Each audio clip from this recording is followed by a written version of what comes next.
बस अब जो है मेरी मौत का जिम्मेदार अगर मुझे कुछ भी होता है तो मजिंदर सिंह होगा। रूस और यूक्रेन के बीच में चल रहे युद्ध और वहां के हालातों से कोई भी अनजान नहीं है। दोनों ही देश को अब तक काफी नुकसान भी हो चुका है, लेकिन इस बीच फंस तो आखिर वो रहे हैं जो पैसे कमाने की चाह और बड़े सपने लेकर रूस चले गए और वहां फंस गए। ऐसा ही एक मामला अंबाला से भी सामने आया है, जहां आंखों में बड़े सपने लिए मोहम्मद जावेद रूस चले गए। शुरुआत में तो उन्होंने बहुत काम किए, लेकिन ज्यादा पैसों की चाह में वो एजेंट की बात में आ गए और रूस की आर्मी ज्वाइन कर ली। इसके बाद पहले तो परिजनों से जावेद की बात होती थी, लेकिन अब पिछले 23 दिनों से जावेद का कोई पता नहीं लग पा रहा है और परिजनों से कोई संपर्क नहीं हो पाया है। जानकारी के अनुसार जावेद की एक वीडियो भी वायरल हो रही है, जिसमें उसका कहना है कि मुझे मेरे एजेंट ने फंसाया, मेरी मौत का जिम्मेदार एजेंट होगा। मेरा नाम मोहम्मद जावेद है, मैं हरियाणा से हूँ, अंबाला से। मुझे यहाँ मेरे एजेंट मजिंदर सिंह ने फंसाया, मार्ग वीज़ा वालों ने रशियन आर्मी में फंसा दिया। अभी देखो ड्रोन्स आ रहे हैं ऊपर, ये ड्रोन की आवाज़ आ रही है। अब ये मेरे सारे दोस्त लोग भाग रहे हैं, 3-4 लोग हमारे में से मारे जा चुके हैं और हमारी जान का भी कोई पता नहीं हम लोग कब मर जाएँ। यहाँ पे इन्होंने मुझे रशिया भेज के यहाँ फंसा दिया। रशियन आर्मी में ये अपने हिंदुस्तानी लोगों को भेज रहे हैं। पीछे धमाकों की आवाज़ आ रही है और कुछ नहीं पता यहाँ पे कब क्या हो जाए। बस अब जो है मेरी मौत का जिम्मेदार अगर मुझे कुछ भी होता है तो मजिंदर सिंह होगा, मार्ग वीज़ा वाला। इन्होंने मुझसे सारे पैसे पूसे ले लिए, भाई भाई बोल के मेरा घर परिवार सब गिरवी रखवा के सब कुछ मुझे बर्बाद कर दिया। वहीं अंबाला में बैठे जावेद के परिजन सरकार से जावेद के बारे में पता लगाने की गुहार लगा रहे हैं। दरअसल जावेद अपने घर का इकलौता बेटा है, जिसके ऊपर पत्नी, माँ, बहन और 3 बच्चों की जिम्मेदारी है। फिलहाल जावेद की पत्नी ने जानकारी देते हुए बताया कि 23 दिन पहले जावेद ने फोन कर परिजनों से कहा था कि उसकी पत्नी और बच्चों का ख्याल रखना, और आज 23 दिन बीत गए हैं, लेकिन उनका कोई पता नहीं लग पा रहा है। अब परिजन लगातार जावेद को ढूंढने की गुहार लगा रहे हैं।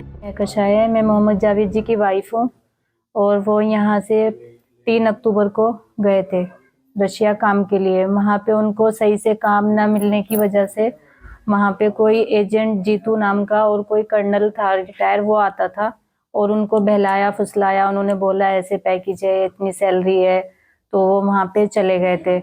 वहाँ पे जाने के बाद उनको 15 दिन की ट्रेनिंग दी गई। उसके बाद उनको सीधा फ्रंट लाइन पे भेज दिया गया। 15 सितंबर को मेरे हस्बैंड ने रशिया आर्मी ज्वाइनिंग की थी। उसके बाद उनका कोई अता पता नहीं है। लास्ट बात मेरे हस्बैंड से आज 23 दिन हो गए हैं, 15 सितंबर को लास्ट बात हुई थी। उसके बाद से अब तक के कोई अता पता नहीं है, कोई मैसेज, कुछ नहीं पता उनका कहाँ है, कैसे हैं। वहीं जावेद की बहन ने सरकार से गुहार लगाते हुए कहा कि उसका भाई रूस में जहां काम करता था, वहां एक कर्नल ने जाकर उसके भाई से बंकर खोदने के काम की बात कही और 15 दिन की ट्रेनिंग करवा ली। इसके बाद उसे बॉर्डर पर ले जाकर खड़ा कर दिया गया। अब पिछले 23 दिनों से जावेद से उनकी कोई बात नहीं हो पाई है। मेरा नाम दिलशाना है। मेरा भाई मोहम्मद जावेद जो रशिया में इस टाइम फंसा हुआ है, उससे सरकार से हमारी रिक्वेस्ट है कि हमारे भाई को वहां से जल्द निकाला जाए। अब से 3 महीने पहले वो वहां पे रशिया चला गया था।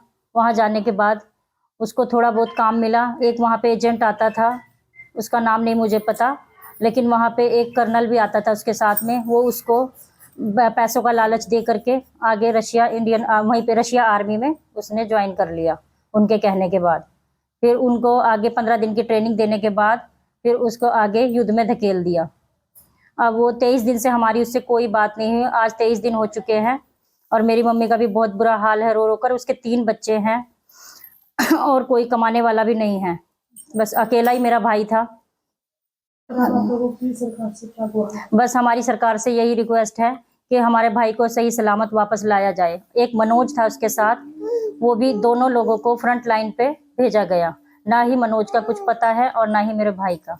बस सरकार से हमारी रिक्वेस्ट है उनको जल्द से जल्द ढूंढा जाए और हमारे भाई को वापस लाया जाए। मनोज जयपुर का रहने वाला है। उसके माँ बाप का भी बहुत बुरा हाल है। वो भी घर में कमाने वाला अकेला ही था। आपने इसको लेकर पहले कोई शिकायत भी दी? हाँ जी सर, मंत्रालय, हम विदेश मंत्रालय में भी दिया, एम्बेसी में भी दिया, अभी तक कोई रिस्पॉन्स नहीं आया वहाँ से। वो बोल रहे हैं कि ढूंढ रहे हैं, बस यही बोला। बता दें, रूस यूक्रेन जंग के बीच अंबाला का जावेद अब तक लापता है। परिजन दिन रात उसके लौटने की आस लगाए बैठे हैं। सरकार से बस एक ही गुहार है, जावेद को किसी तरह सुरक्षित भारत वापस लाया जाए। अंबाला से अमन कपूर, पंजाब केसरी टीवी। हमसे जुड़े रहने के लिए हमारे YouTube चैनल को सब्सक्राइब करें और नई वीडियो की नोटिफिकेशन के लिए बेल आइकॉन को दबाएं। अगर आप ये वीडियो Facebook पर देख रहे हैं तो लाइक जरूर करें और ज्यादा से ज्यादा शेयर करें। धन्यवाद।